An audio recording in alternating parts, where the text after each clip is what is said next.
everybody. So the GoFundMe has been up for just over a month. You all have helped me raise a little bit over $5,000 between GoFundMe and a few Venmos.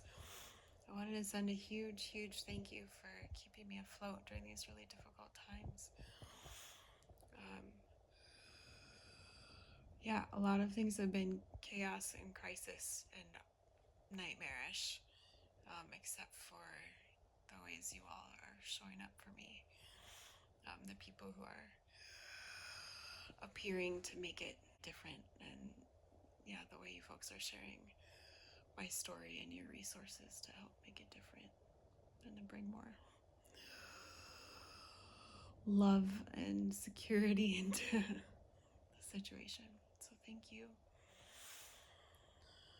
I feel like I will never have the language that properly speaks to this experience of not having a net to be caught in, really. And so I'm more grateful than I can ever probably say to you. I wanted to share 3 things. Generally, the things that all of your contributions have helped me purchase to make life better, a little bit of what's been happening over the last month, and then the next goals for what I'm working towards. So far, all of your contributions have helped me buy so many things. They've, first of all, helped me stay fed and helped me get about 4 to 6 months worth of my essential medications. So that's really huge. Thank you. And then aside from that, I've opted to purchase a lot of the things that I need to help elevate life beyond my tent and inside my bus. So some of those have included, the rack for my solar system and the roof paint supplies and solar wires and volts. You don't buy volts. You get the idea. A 12-volt fridge, a washing machine, a sink basin, and a portable faucet pump, and dishes and silverware, and a folding table, and a cabinet to assemble to store things in, and a camp stove, and a propane tank, and a pot and a pan, and blankets and ratchet straps to strap things down for when we're moving, keep them safe, a rechargeable lantern, so many things. 2 diesel heaters. I'm not remembering everything, but a lot of major necessities I've been able to buy because of your support. So again, thank you. And then over the last month, it's just been a whirlwind of awfulness mixed with little pockets of major help from friends, and lots of, I call it co-braining, but problem solving together through really difficult circumstances. I got to stay with my friend Nicholas for almost a month in Bullhead City, Arizona. He was a great host and is a wonderful friend. He helped me put my compost toilet together so I could stop going to the bathroom in the yard for anyone to see as they were driving by, and start having a private space to do that inside my bus once my bus got there. Also, my friends Ayana and Phil helped retrieve my bus from storage safely and bring it to Nicholas's. Unfortunately, the bus being in storage, I had a hard time breathing in it afterwards, so I couldn't hang out in here as much as I wanted to, but it was a start. Downside of being at Nicholas's was that, I forgot to say, he cooked me dinner every night, which is one of the things I still need help with, and that was really wonderful, the company and the cooking, and so thank you, Nicholas, for that. The hard parts were being near his house, in his neighborhood, and in the city. That was all an area where I didn't do well. there were sewage problems in the neighborhood, it seems, not just at the house. So every night at sunset, like clockwork, these really stinky fumes would rise up from the ground, especially near the back end of my bus. I had a really hard time with my tongue going numb around that. And yeah, pretty much anytime I went near the house, eventually my tongue would go numb every time, and I had to move my tent farther and farther away until, I don't know, just to try to survive. It got real hard. I was navigating windstorms that were like 20 to 40 mile an hour winds, trying to tie my tent down to the fence. And the best place to have my tent eventually was in the front corner of the yard, right by the street corner, in terms of keeping it away from the house. But then I'd have a lot of like unwanted visitors at all hours of the night coming, hanging out, and creeping me out, really threatening my sense of safety. Even though Nicholas did everything he could to keep me safe and advocate for me, he just couldn't be there all the time when things would come up. So that was really scary. People like creeping around my tent at night. And then eventually city code enforcement started visiting me to tell me that camping's not allowed in the city, and that neither is my bus. And I explained that I was dealing with health circumstances and we're working on converting my bus into an RV, but they said they could still come by and talk to me anytime they wanted. I had to leave in a short amount of time. And it could be them or the police visiting at any time. And if there was ever a complaint, they had to send someone to visit. And it was just a major stressor that I couldn't really manage on top of everything else. Every time they visited, I just fell into tears for hours.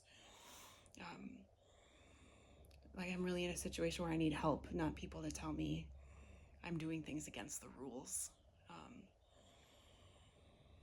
I was also on private land that's owned by a church, because Nicholas is a pastor and lives in the parsonage, so it's questionable if their rules were totally applicable. I was invited to be there, so lots of issues, but it was really, not a good response. Eventually some nomad friends came to help me move to public land, so we moved like 20-30 minutes away. My friends Blue and her son Camp, Jeff and Cammie all came to help with that move and to help with care, the transition of care. It temporarily helped to be in a different spot, but then eventually I learned just being in that area overall wasn't that much of an improvement. And we were still dealing with windstorms and just, a whole storm of obstacles. My bus did get contaminated from the sewagey stuff in the neighborhood, so even when I would just stand by it outside, my tongue would go numb. And eventually my lips went numb for several days, and so we were problem solving how to clean the bus well enough to make it safe again. So Blue and Cammie were just phenomenal. Helped pull everything out of my bus. Like vinegar wiped everything inside and outside the bus. Did another round with simple green cleaner and mopping and all this, everything we could possibly do. And eventually we got it safe enough to bring my cot in here. We've only cleaned, there's a lot of goo in here left over from taking the windows in and out during the roof raise in the spring. That's how they were sealed originally, and the goo just ruins everything it touches, especially if it's porous like fabric. So we only have the first 5 windows worth of space in here where I can bring stuff that it's now clean and it's not going to get over everything. But we've got the rest, 2/3 of the bus to acetone that away with before I can really move in and not ruin everything. So that's still on our list of projects to get to. But they were able to make enough progress where I can come in here. My tongue is hardly going numb anymore, and I got to sleep in my bus for the first time last week because of their work. So I'm really grateful to them. We moved my cot in here, took down my tent just in time for another crazy, crazy windstorm. And I got to sleep in the bus for the first time. So that's really special because I've had the bus for more than a year and haven't been able to sleep in here yet. So yeah, I'm grateful to everyone who's helped make this happen, because really the way things happen for me in my life now is through other people. There's so much that I can't do for myself, but there's so much that I can do through relationship. So yeah, thanks to everyone who's been part of getting us to this point. Eventually, we coordinated another move with another nomad friend named Jim. On Thanksgiving, he came up and helped drive my bus, and we all migrated down to Quartzsite, Arizona, which is on the western border of Arizona and California. And this is the area I'll be in for the rest of the winter. The drive went well, and we stopped at a giant do-it-yourself car wash on the way, and Jim helped give the bus a good suds and rinse to hopefully get off whatever chemically residues are still on the bus from Bullhead City. And I've been doing better, and since we did that, less tongue numb, lip numb situation, anaphylactic mess, less of that going on. And then there've been a few things coming together since we got here. A nomad named Chris picked up my solar racks from Phoenix and brought them to us. And then I made friends with a new part-time nomad named Laffrey. And they helped take my solar panels, put them on the ground, and hook them up so that I have solar now. It's just on the ground. And then they also helped plug in my 12-volt fridge and freezer. So now I can store my own food in here, which is just great, because it'd been split between multiple vehicles before, and it's kind of hard to keep track of. So that's a huge step forward. And then I've also been connected with another nomad named Rebel, who is gifting me his labor to sand and paint my roof and get the solar installed on the roof. So that should be happening next week. And I'm just, again, really, really grateful to be meeting all these new people who are willing and able to lend a hand. And yeah, some people are able to give their labor, others really do need to be compensated for it. But yeah, I don't know, just thankful. So that's some of what's been happening here. And then, now that I'm in the bus, temporarily I'll still be back and forth between the tent and the bus, depending on the projects we're doing and how many fumes are involved. But now that I'm in here, it has come to my attention that it's winter. And heat and insulation have become really major priorities, because the bus will amplify temperatures whether they're hot or cold. And so at night here this week, it's been 37 degrees in the bus for many nights, and I wake up cold in the night, which is really unpleasant if it's ever happened to you. And it's 10 degrees colder in here than it is outside because I'm uninsulated. We've, even with like sleeping with 3 hot water bottles, and we basically made a blanket fort over my cot, I'm still waking up cold. So to remedy that, if you all are able to help me gather some more funds, or if anyone is able to contribute again, or to ask a friend who's caring and compassionate and might have some resources to share, I'd love to find some more funds, if we can, to pay some people to install my diesel heaters. And temporarily I can like hang some blankets, and even if we got one diesel heater in and hung some blankets and made like a smaller room inside the bus, that would help tremendously. And then the other goals are around insulation. Insulating the floor and getting the subfloor in would help a lot. So having funds for materials and labor there would be huge. And then I need to get creative about insulating the walls and ceiling, because that's a project I wasn't planning on doing this soon.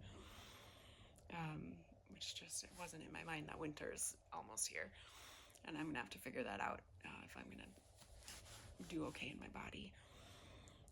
My goal is to insulate with Havelock wool, because that's going to be kindest to my airway and lungs and chemical sensitivity. But that's an expense I wasn't anticipating, so I have to do some research. If anybody wants to help me create a partnership with Havelock Wool or a sponsorship or something, let's do that. See what we can do to make this more temperature stable.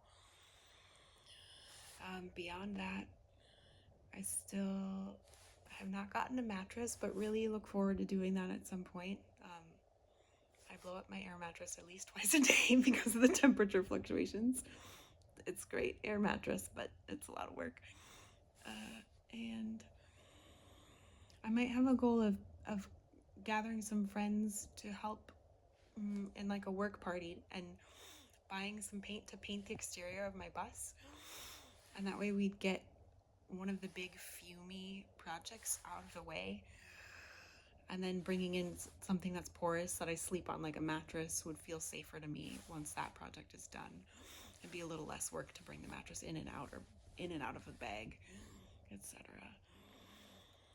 So those are a few of the things on my radar. Next, this is maybe the most important. I have $300 left from the GoFundMe. So before I do any of that, even though my toes are cold right now,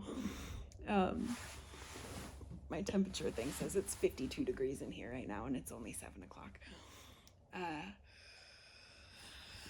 Any incoming contributions are going to go towards my food fund for the next month. $300, will get me a few weeks of food.